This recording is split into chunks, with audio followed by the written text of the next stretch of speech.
Hi folks, Ed Rafi here from Western Slope Pickleball Club. Today we're going to talk about the grip in pickleball. Let's get to it.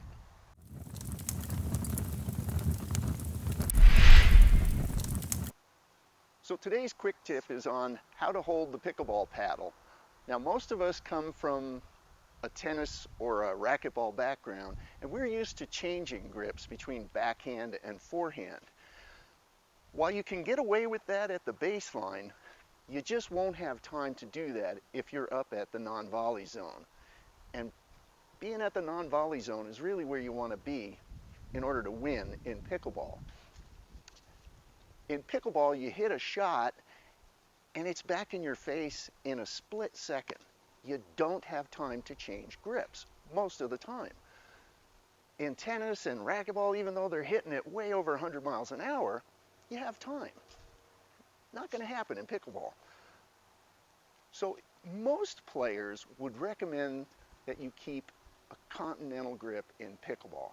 Let me go over Eastern, Western, and Continental.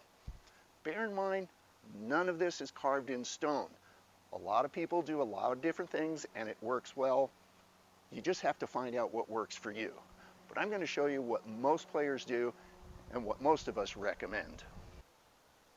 So most of us come from other racket sports and we're used to hitting forehands. I'm going to show you the right-handed version, but most of us are used to hitting forehands by moving our hand over to the right side of the paddle. That V formed between my thumb and forefinger. Now as a righty, I'm on the right side, and this works great for hitting forehands.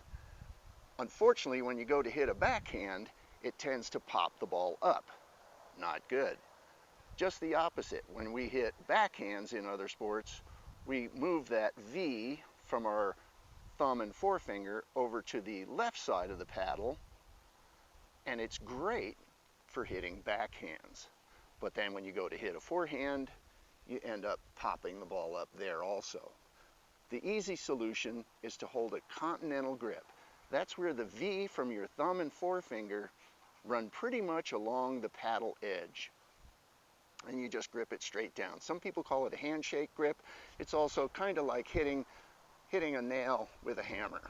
If you were going to hit the edge of your paddle and just use it to hammer a nail in, that's a good continental grip.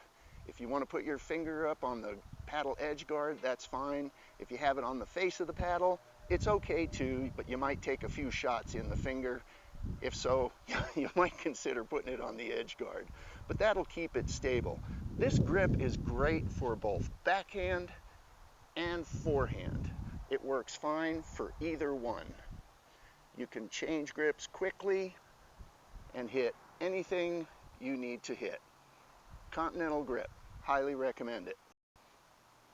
So the continental grip looks like this. If you want to keep Eastern or semi-Eastern, which is kind of set up more for hitting forehands, and do a two-handed backhand, that's fine also. It's whatever works for you. This is not carved in stone. But the continental grip for one-handed forehands and backhands, highly recommended. Hope this tip helps. I'll see you next week on Quick Tips.